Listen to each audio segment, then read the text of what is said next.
Well, yesterday morning's horrific attack on Jews attending a synagogue in Manchester has sent shockwaves across the country and across the world.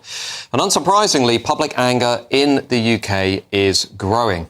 Now, the alleged attacker, 35-year-old Jihad al-Shami, entered the UK from Syria as a young child before being granted British citizenship, aged just 16. Now, many would argue that he should never have been here in the first place, and he's not the only one. Just look at a string of Islamist terrorist atrocities in this country. The 2021 Liverpool terrorist, born in Iraq. The 2021 terrorist who assassinated Sir David Ames, his parents were from Somalia. The 2020 Reading terrorist, born in Libya.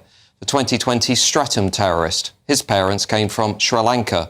The 2019 London Bridge terrorist, his parents came from Pakistan.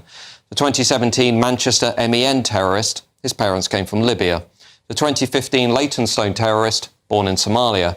The 2013 Woolwich terrorist who assassinated Lee Rigby, his parents were Nigerian.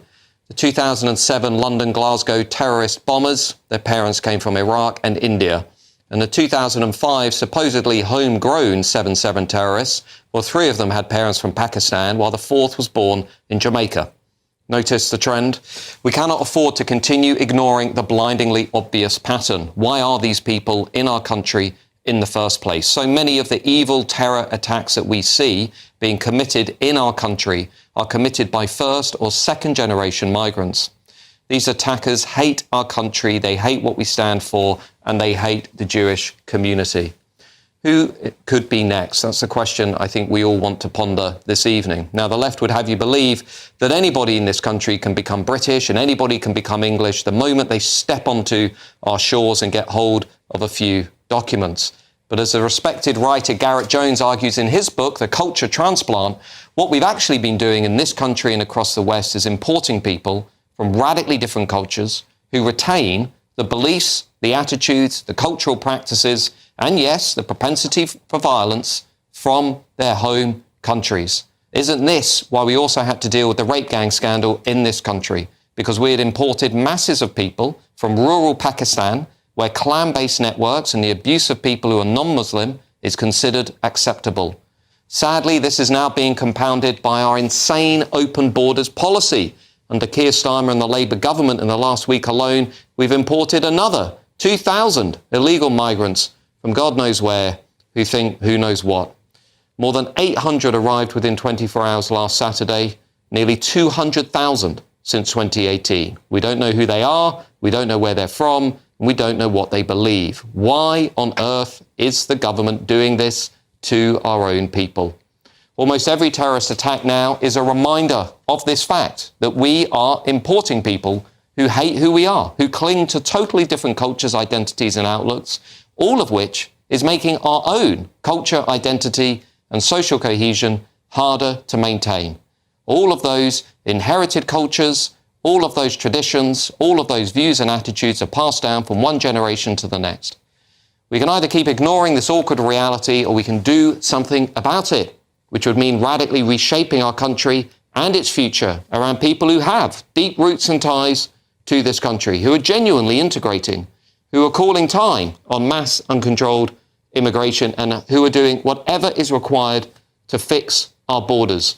And most of all, who are launching an all-out assault on radical, violent Islamism.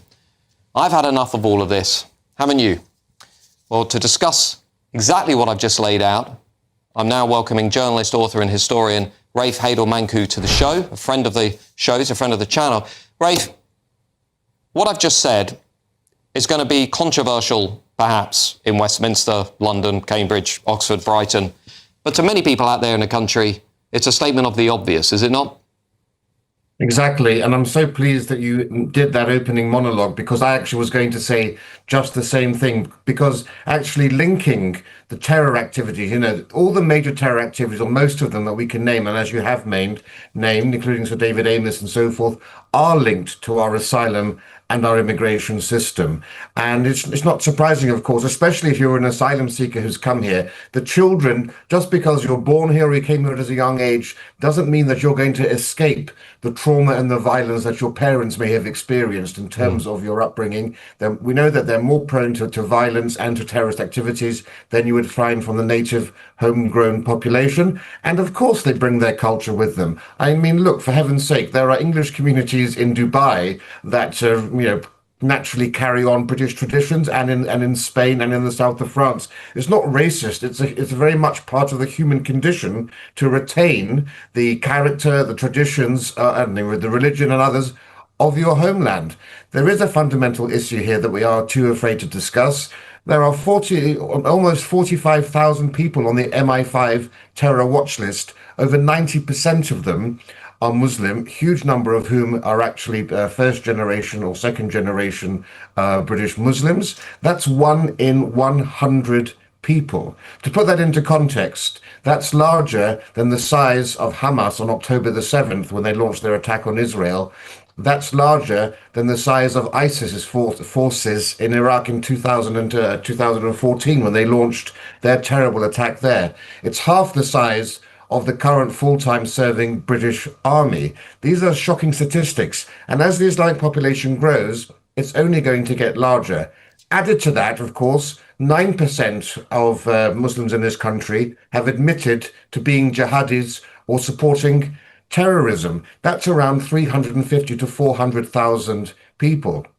It's forecast that in the next 25 years, the Muslim population of this country will double or treble. So yes, it is of course true that the majority of Muslims in this country are very well adjusted and integrated into our society, and that should be celebrated. But the reality is, it's not a fringe minority that express these extremist views, as many on the left and in the media and political class would have you believe. It's a very sizable majority. Indeed, and I remember surveys just after the October 7th attacks finding that somewhere between 30 and 40% of British Muslims were actually expressing support for Hamas in some form or other. And I think there was a large share who openly expressed support for the attacks themselves, although we should underline that point that most British Muslims certainly reject the kind of violence and attacks that we've seen over the last couple of days. Rafe, can I just ask you a question? Because at the same time, liberal progressives in this country, civic nationalists, people who basically think you can become British, you can become English the moment you step foot on these islands and you get a piece of paper.